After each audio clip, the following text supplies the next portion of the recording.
If you're putting out thoughtful content and sharing insights, trying to position yourself as an authority, and it still isn't driving meaningful sales, this is why.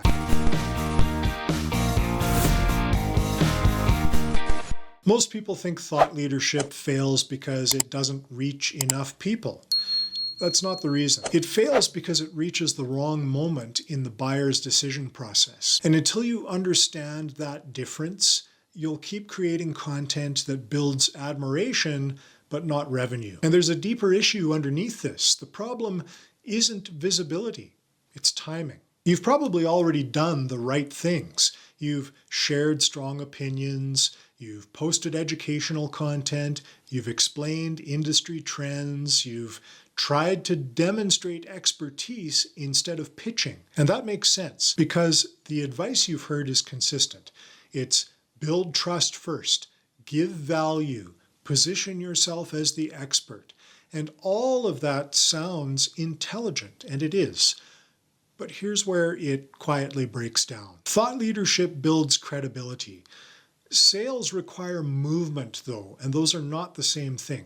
And most established businesses, especially consultants and service firms, they tend to confuse the two. They assume credibility automatically turns into buying decisions, and well, it doesn't. Before we talk about what actually drives sales, there is another question you need to sit with. When someone watches your content, what decision are they actually making? Not emotionally, strategically. Because if your content doesn't guide a decision, it just reinforces awareness, and awareness does not create pipeline. Here's what most people try. They publish insightful videos and they break down industry myths. They share lessons from experience. They talk about frameworks. They give thoughtful takes. And on paper, it should work. They're demonstrating expertise. They're differentiating. They're educating the market. And here's the part that people tend to miss. Education alone does not create urgency. In fact, education often reduces urgency. When somebody feels informed, they feel safer delaying any action. They think, well, gee, this was helpful. I'll use this later.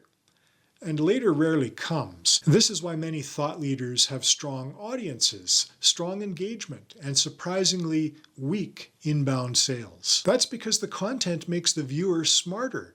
But what it doesn't do is make their current situation feel unstable. Now, don't assume the fix is obvious. Listen to this.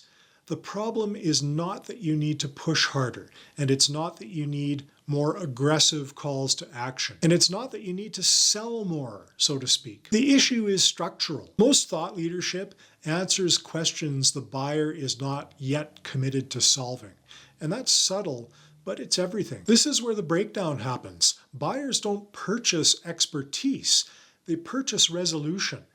If your thought leadership lives in the realm of what's happening in the industry, here's a better framework, here's a smarter way to think about this, you're positioning yourself as intelligent, but you're not positioning yourself as necessary.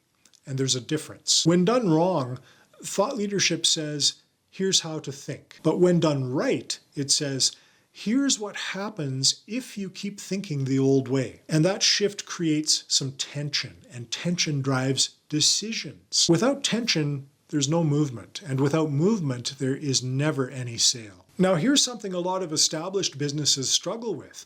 They've already proven themselves. They have built credibility offline. They've built a book of business. They don't want to manufacture pressure. They don't want to be dramatic. They don't want to feel salesy. So they default to safe insight. But safe insight is forgettable insight.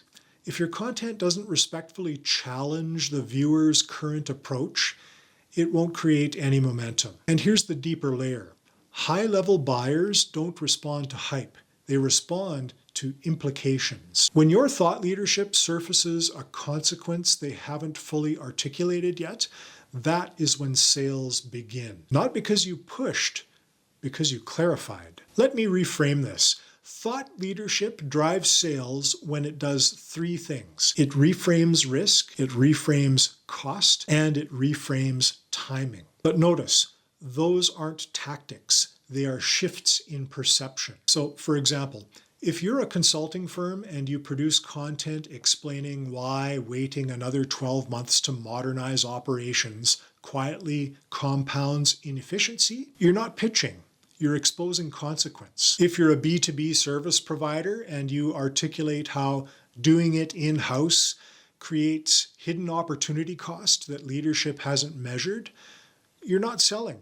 You're making the invisible visible. That's the difference between informative content and decision-driving content. But we're still not at the core, because here's the realization that most people don't arrive at until much later. Thought leadership only drives sales when it narrows the path forward. If your content makes every solution seem possible, if it validates multiple approaches, if it avoids strong positioning, it actually increases indecision, and indecision delays sales. But when it's done right, thought leadership reduces options. It gently but clearly shows there is a smarter direction here. Not aggressively, not forcefully, but confidently. This is especially true for established businesses targeting other established businesses. Sophisticated buyers are not looking for information. They're looking for conviction. They want to know who sees the landscape clearly, who understands second-order consequences, who can articulate what's changing and what that means for them. When your content answers that, you become the safe choice, not because you're loud, because you're decisive. What happens if this doesn't shift? Well, if you continue producing safe, broadly educational thought leadership, you will likely build a respectable brand. You may even grow subscribers, you may receive compliments, you may be seen as smart. Sales will just remain inconsistent, inbound is going to feel quite random, and you'll quietly wonder why authority isn't converting. On the other hand, if your thought leadership begins to highlight risk, consequence, and narrowing paths, something changes. The right viewers feel slightly uncomfortable, not pressured, uncomfortable. They begin evaluating their own decisions, and they begin questioning timing. They begin seeing gaps. And when someone starts questioning their current direction, they look for guidance. That's when conversations begin. Not because you asked for a sale, because they reached a conclusion. So let's bring this all together clearly. Thought leadership does not drive sales because it builds trust. It drives sales because it creates clarity. Trust keeps you in the conversation. Clarity moves the conversation forward. If your content makes somebody think, hey, that's interesting, well, you've built credibility. But if your content makes somebody think, we need to rethink this, then you've created momentum. And momentum is what turns authority into revenue. This is why YouTube, when used correctly, becomes powerful for established service firms and consultants. Not because of reach and not because of volume, but because long-form video allows you to fully articulate implications. It gives you space to build tension, to explore consequences, to challenge assumptions calmly. And that depth is what sophisticated buyers respond to. So here's the reflection. Look at your current content. Is it informative or is it directional? Is it reinforcing what your audience already believes, or is it carefully shifting how they see their situation? That distinction is where sales begin. If you want some help thinking through how your content could shift from informative to decision driving in a way that still feels aligned and professional, there's a link below in the description box where you can request a short conversation.